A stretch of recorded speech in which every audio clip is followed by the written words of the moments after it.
মৃত্যুর এক সপ্তাহ পর আবার জীবিত হলেন মাইলস্টোন দুর্ঘটনার বিমানের পাইলট তৌকির। এই ঘটনায় এলাকায় চাঞ্চল্য ছড়িয়ে পড়ে। আমি জিজ্ঞাসা করছি ওনাকে যে আপনি কই থেকে আসছেন, তা বললো যে আমি গোরস্থান থেকে উঠে আসছি। মারা গেছে, আমরা মাটিও দিছি তো ওনাকে আমরা মাটিও দিছি ওনাকে, কিন্তু গত পরশু রাত থেকে ওনাকে দেখতেছি। লক্ষ লক্ষ মানুষের ভিড়। পৃথিবীর ইতিহাসে এই প্রথমবার মৃত মানুষ কবর থেকে উঠে এসেছে। এলাকাবাসী এবং ধর্মীয় আলেমদের মতে এটা কিয়ামতের জলজান্ত উদাহরণ, অর্থাৎ কিয়ামত অতি সন্নিকটে। প্রশ্ন হলো মৃত্যুর পর কিভাবে আবার জীবিত হলেন পাইলট তৌকির ইসলাম। আপনারা সকলেই জানেন সম্প্রতি মাইলস্টোন স্কুল অ্যান্ড কলেজের সামনে একটি যুদ্ধ বিমান প্রশিক্ষণ চলাকালীন সময় দুর্ঘটনা ঘটে এবং ঘটনাস্থলে অনেকগুলো শিক্ষার্থীর মৃত্যু ঘটে। অনুরূপভাবে পাইলট তৌকির ইসলামেরও ঘটনাস্থলে অন দ্য স্পট মৃত্যু ঘটে। কিন্তু সম্প্রতি মৃত্যুর এক সপ্তাহ পর কবর থেকে জীবিত হয়ে ফিরে এসেছেন পাইলট তৌকির ইসলাম। লক্ষ লক্ষ মানুষের ভিড়। কিভাবে তিনি মৃত্যুর পর জীবিত হয়ে এসেছেন চলুন দর্শক সবকিছু আজ আমরা আপনাদেরকে এই ভিডিওর মাধ্যমে জানাবো। তার আগে আপনি এই ভিডিওটি দেশের কোন জেলা থেকে বা কোন দেশ থেকে দেখছেন তা এখনই কমেন্টসের মাধ্যমে লিখে জানাবেন। চলুন শুরু করি।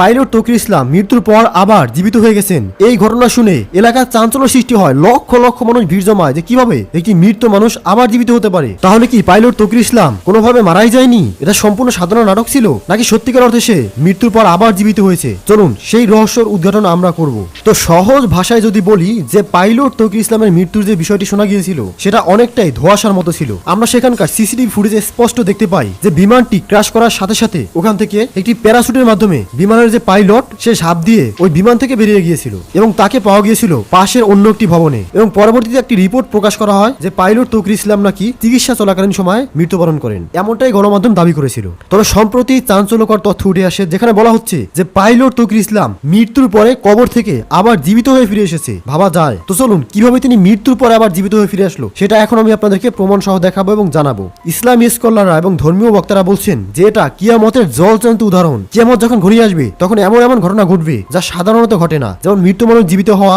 সূর্য পশ্চিম দিক থেকে ওঠা, ঘন ঘন মসজিদ তৈরি হওয়া, এই ধরনের ঘটনা যখন দেখা দিবে তখন কিয়ামত ঘনিয়ে আসবে। তো এই পাইলট তৌকির মৃত্যুর পরে যে জীবিত হয়ে গেছে এটা কিয়ামতের একটি বড় আলামত, এমনটা বলছে অনেক ধর্মীয় বিশেষজ্ঞরা। কিন্তু আমি আপনাদেরকে বলবো যে সত্যিকার অর্থে তিনি মৃত্যুর পরে কিভাবে জীবিত হয়েছেন বা আদৌ কি তিনি মৃত্যুর পরে জীবিত হয়েছেন নাকি এটা সম্পূর্ণ কোনো ভ্রান্ত ধারণা। তো চলুন সেটা এখন আপনাদেরকে জানাই। তো দেখুন, পাইলট তৌকির ইসলাম যাকে দাবি করা হচ্ছে সে কবর থেকে উঠে এসেছে এবং এলাকাবাসী বলছেন যে তাকে কিছুদিন আগে মাটি দেওয়া হয়েছিল, আজকে নাকি সে কবর থেকে উঠে এসেছে। এমন ঘটনায় অবাক হওয়ারই কথা। আমি নিজেও এই বিষয় নিয়ে ইনভেস্টিগেশন করতে গিয়ে অবাক হয়েছিলাম। এর আগে আমি নিজেও কখনো মৃত্যু মানুষের জীবিত হওয়ার বিষয়ে কখনোই শুনিনি বা দেখিনি। আসলে মৃত্যু মানুষ যে জীবিত হয়েছে বা তৌকির ইসলাম যে জীবিত হয়েছে এটা দাবি করছেন কিছু সোশ্যাল মিডিয়া অ্যাক্টিভিস্ট। তারা ফেসবুক, ইনস্টাগ্রাম সহ বিভিন্ন সোশ্যাল মিডিয়াতে পোস্ট করছেন যে মৃত্যুর পর পাইলট তৌকির ইসলাম আবার জীবিত হয়ে পৃথিবীতে ফিরে এসেছেন। এখন আপনাদেরকে বলি এই ধরনের পোস্ট, এই ধরনের হিউমার তারাই ছড়িয়ে থাকে যারা এই ধরনের হিউমার ছড়িয়ে তাদের সোশ্যাল মিডিয়া অ্যাকাউন্টগুলোতে বিভিন্ন ফলোয়ার নিয়ে থাকে, ভিউজ নিয়ে থাকে, যার মাধ্যমে তারা টাকা পয়সা ইনকাম করে থাকে। মানুষ কতটা খারাপ হলে এই ধরনের গুজব ছড়াতে পারে একটাবার ভেবে দেখুন। আমরা গভীরভাবে অনুসন্ধান করে জানতে পারি যে পাইলট তৌকির ইসলাম মৃত্যুর পরে